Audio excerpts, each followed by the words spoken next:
Mamun Khaled lieutenant general, এত বড় একজন সেনা কর্মকর্তা, তিনি নিজে বলতেছেন আমি ভূমিকা রেখেছি। আচ্ছা, এটা শুনে কি তারেক রহমান সাহেব খুব খুশি হবে? এটা তো ওনার জন্য তো আরো বিব্রতকর হবে। দেখেন, একটা কথা, মাননীয় প্রধানমন্ত্রী তারেক সাহেবের জামিনে সরাসরি ভূমিকা রেখেছি আদালতে মামুন খালেদ।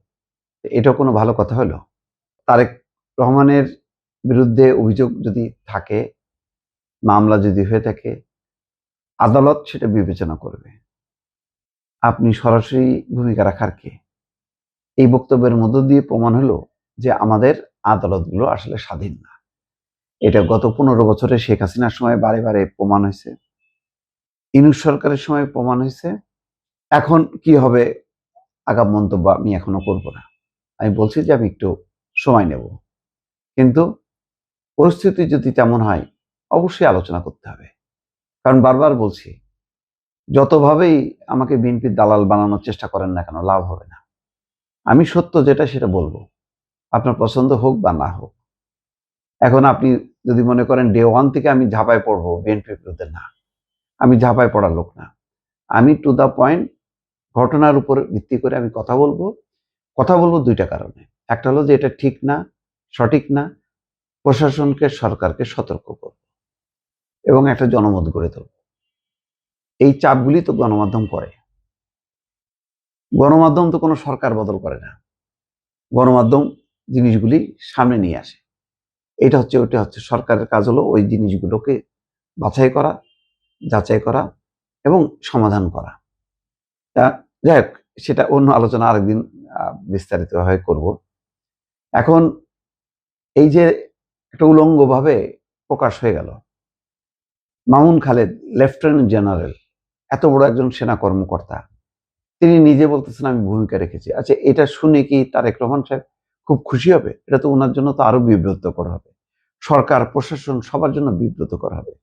যারা বিচার বিভাগের স্বাধীনতার কথা বলে, স্বাধীন বিচার ব্যবস্থা চায়, এটা তো তাদের জন্য একটা, মানে কি বলবো, বিব্রতকর একটা বিষয় যে একজন লেফটেন্যান্ট জেনারেল তিনি বলতেছেন সরাসরি ভূমিকা রাখছে। এবং সেই 111-এর সময় একজন জেনারেল, যিনি ডিজিডিএফআই এর মানে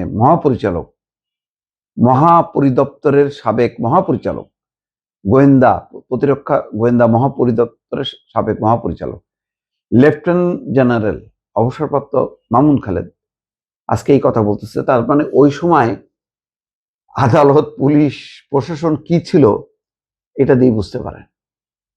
আসলে আমরা সবাই মিলে আমাদের পুরো সিস্টেমটাকে একদম করাপ্ট করে ফেলছি।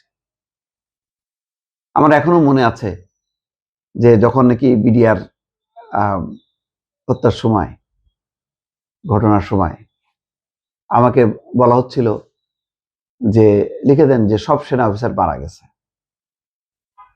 কত 100-150, কেউ বেঁচে নেই। তাই বললাম যে কে বলছে? কয় ডিজিএফআই থেকে। আমি আমার বাংলা ভিশন কর্তৃপক্ষের কথা বলছি।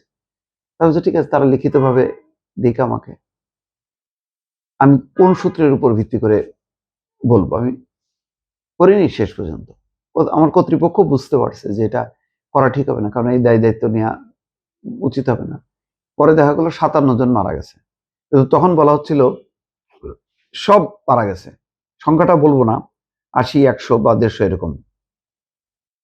এটা উস্কানিমূলক হয়ে যেত এবং দায়িত্ব পুরো প্রতিষ্ঠানের উপর পড়তো। তা এই যে এনারা এই যে ফোন করছে, বলছে যে কি বলছে যে 1/11 পরবর্তী সময় বর্তমান প্রধানমন্ত্রী তারেক রহমানের জামিন হওয়ার বিষয়ে সরাসরি ভূমিকা রেখেছিলেন বলে দাবি করেছেন সাবেক সেনা কর্মকর্তা শেখ মামুন খালেদ।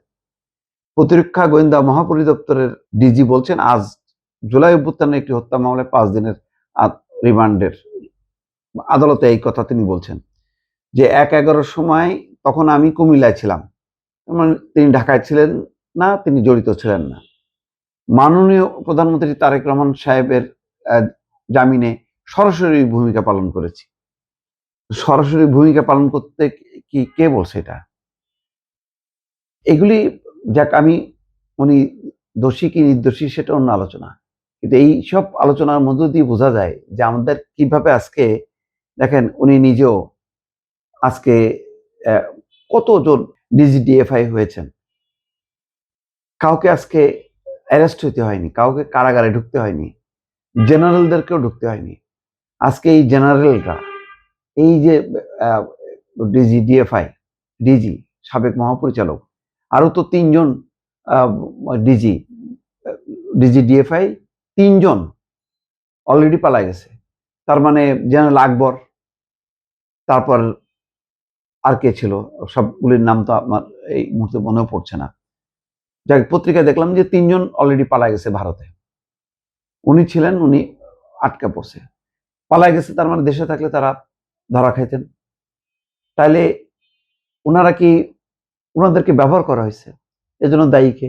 মূল দায়টা কিন্তু মাথাটাকে রাজনীতি, মাথাটাকে শেখ হাসিনা তাদেরকে দিয়ে এই সমস্ত অপকর্ম করাইছে। এখন উনি তো রাজ সিংহাসনে আছেন দিল্লিতে ভারতীয় সরকার তত্ত্বাবধানে, আর এই কর্মকর্তারা এখন দৌড়ে বেড়াচ্ছে, দেশে যারা আছে ভয় টিপ টিপ করতেছে যে কখন এসে ধরে। আরো তো আছে, তাই না? আর যারা ভেগে গেছে তারাও একটা অনিশ্চিত জীবনের মধ্যে আজকে এখানে ওখানে, কালকে কখন আবার ধরে নিয়ে আসে বলতেও পারতেছে না যে আমার নাম অমুক, আমি এক বাংলাদেশ সেনাবাহিনীর একজন গর্বিত জেনারেল, পরিচয়ও দিতে পারে না। তো বিদেশে পলাতক জীবনটাও সুখের না, আর দেশে যারা আছে তারা তো জীবনটা হাতে করে নিয়ে বসে আছে। এই পুরো সিস্টেমটাকে একদম শেষ করে দিচ্ছে শেখ হাসিনা। আমি বারবার বলি তো, শেখ হাসিনা ক্ষমার মানে অযোগ্য অপরাধ করছে, মানে তার মানে অপরাধের শেষ নেই। বারবার বলেন না আমার কি অপরাধ, আমার কি অপরাধ, অপরাধ এইগুলি। আপনি সবগুলো নষ্ট করছেন, সবগুলোকে রাজনীতি প্রতিপক্ষ হিসেবে দাঁড়াইছে। নতুবা আজকে কেন ওই জেনারেল মাসুদ আরেস্ট হবে কেন, আর মামুন খালেদ হবে কেন? আপনি এগুলিকে ব্যবহার করছেন, সরাসরি যোগাযোগ ছিল, নির্দেশ দিচ্ছেন, আজকে তার খেসারত দিচ্ছে তারা, আর আপনি দিল্লিতে বসে বলেন যে আমার কি অপরাধ।